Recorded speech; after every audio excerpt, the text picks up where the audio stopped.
दोस्तों ये बात तो हम सब जानते हैं कि उत्तर प्रदेश से शुरू हुआ बुलडोजर एक्शन अब धीरे धीरे देश के दूसरे राज्यों में भी फैल चुका है। हमें कई बार अपराधियों पर बुलडोजर कार्यवाही देखने को मिलती है, उत्तर प्रदेश के अलावा भी मध्य प्रदेश, राजस्थान वगैरह में, राइट। तो अब देखिए इस बुलडोजर एक्शन पर आज सुप्रीम कोर्ट में सुनवाई हुई और सुप्रीम कोर्ट ने इस पर सुझाव भी मांगे कुछ, और इस मुद्दे पर सुनवाई करते हुए ये कहा कि सिर्फ आरोपी होने पर किसी का घर नहीं गिरा सकते हैं, यहाँ तक कि आरोपी नहीं बल्कि दोषी भी साबित हो गया तब भी उसके घर पर बुलडोजर नहीं गिराया जा सकता है। तो क्या ऐसे में जो यूपी की योगी सरकार और जो बुलडोजर बाबा के नाम से फेमस सरकार है वो बुलडोजर कार्रवाई करती है, क्या वो लीगल है या इलीगल है? आइए देखते हैं और समझते हैं दोस्तों कि देश के सर्वोच्च न्यायालय सुप्रीम कोर्ट के सामने अपराधियों पर बुलडोजर चलाने के क्या मायने हैं। आज सर्वोच्च न्यायालय ने इस मुद्दे पर क्या कहा। दोस्तों आज सुप्रीम कोर्ट में सोमवार को देश भर में आरोपियों के खिलाफ बुलडोजर कार्रवाई करने पर सुनवाई हुई और इसमें सुप्रीम कोर्ट ने एक तो ये साफ साफ कह दिया कि अगर कोई सिर्फ आरोपी है तो उसकी प्रॉपर्टी गिराने की कार्रवाई कैसे की जा सकती है। सुप्रीम कोर्ट के जस्टिस विश्वनाथन और जस्टिस BR गवाई की बेंच ने कहा कि अगर कोई दोषी भी हो तब भी ऐसी कार्रवाई नहीं की जा सकती है। सुप्रीम कोर्ट ने कहा कि किसी का बेटा आरोपी हो सकता है लेकिन इस आधार पर पिता का घर गिरा देना ये तो कार्रवाई का कोई सही तरीका नहीं है। हालांकि दोस्तों सुप्रीम कोर्ट ने इस सुनवाई के दौरान एक और बात भी कही। सुप्रीम कोर्ट ने कहा कि हम यहाँ अवैध अतिक्रमण के बारे में बात नहीं कर रहे हैं, इस मामले से जुड़ी पार्टियां सुझाव दें और हम पूरे देश में बुलडोजर एक्शन पर एक गाइडलाइन जारी कर सकते हैं, ये कहा है सुप्रीम कोर्ट ने। सुप्रीम कोर्ट जमीयत उलेमा ए हिंद की याचिका पर सुनवाई कर रहा है। इस याचिका में ये आरोप लगाए गए हैं कि जो बीजेपी शासित राज्य हैं वहां मुसलमानों को निशाना बनाया जा रहा है और बुलडोजर एक्शन लिया जा रहा, मतलब स्पेशली मुसलमानों के घर गिराए जा रहे हैं। तो ये याचिका पर आज सुप्रीम कोर्ट में सुनवाई हुई। अब देखिए जरा समझिए कि इसमें केंद्र सरकार ने क्या कहा।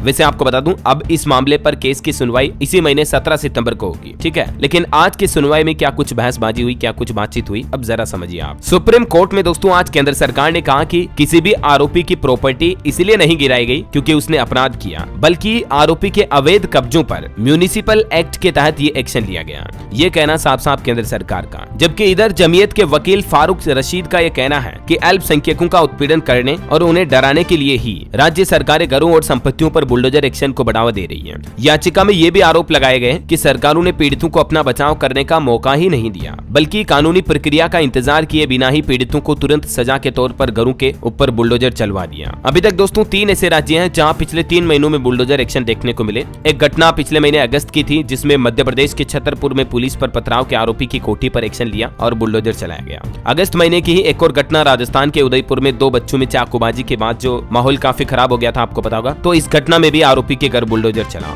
और इससे पहले जून महीने की एक घटना है उत्तर प्रदेश के मुरादाबाद और बलिया में 2 आरोपियों की 6 संपत्तियां तोड़ी गई, इन पर बुलडोजर एक्शन लिया गया। मध्य प्रदेश के आंकड़े भी देखें तो पिछले 2 साल में 12,000 बुलडोजर एक्शन देखे गए। कमलनाथ सरकार ने इसका ट्रायल किया लेकिन शिवराज सरकार ने बुलडोजर एक्शन को स्पीड दी और अभी मध्य प्रदेश की नई सरकार डॉक्टर मोहन यादव भी इसी राह पर चल रहे हैं। आखिर क्यों, सबसे बड़ा सवाल। ऐसे में दोस्तों अलग अलग राज्यों में बढ़ रही अब बुलडोजर एक्शन की घटनाओं पर आज सुप्रीम कोर्ट ने इस याचिका पर सुनवाई की और देश भर से सुझाव भी मांगे सभी अलग अलग राजनीतिक पार्टियों से भी। हालांकि केंद्र सरकार ने इन सब में यही कहा कि बुलडोजर एक्शन अपराध की वजह से नहीं बल्कि जो अतिक्रमण और गलत तरीके से रूल्स के अगेंस्ट निर्माण कार्य किया हुआ उसके ऊपर बुलडोजर चलाया गया। लेकिन यहाँ भी एक सबसे बड़ा पेचीदा सवाल ये है कि कई और आम लोग भी जो अतिक्रमण किए हुए हैं या जो रूल्स के अगेंस्ट कंस्ट्रक्शन निर्माण कार्य किए हुए हैं उन पर बुलडोजर क्यों नहीं चलता, बल्कि जो अपराध करने वाले लोग बाग होते हैं उन्हीं के अतिक्रमण को क्यों ढाया जाता है। तो ये प्रशासन के लिए एक सबसे बड़ा सवाल है जिसका जवाब देना जरूरी है। और बाकी देखते हैं अब 17 तारीख को इस मुद्दे पर सुनवाई होगी सुप्रीम कोर्ट में, क्या आदेश जारी किया जाता है देश के सर्वोच्च न्यायालय की तरफ से। जो भी अपडेट आएगा मैं आपको सबसे पहले बता दूंगा इसी चैनल DLS न्यूज के माध्यम से। तो बिल्कुल आप मेरे साथ जुड़े रहिएगा, चैनल को सब्सक्राइब करके बेल आइकन जरूर दबा देना, इस वीडियो को लाइक और शेयर जरूर करना। वैसे आपकी क्या राय है दोस्तों, क्या ये बुलडोजर एक्शन सही है अपराधियों के घर जमीन संपत्ति को ढहाना या नहीं है? आपकी राय और विचार भी मुझे नीचे कमेंट करके जरूर बताइएगा। जय हिंद, जय भारत, वंदे मातरम।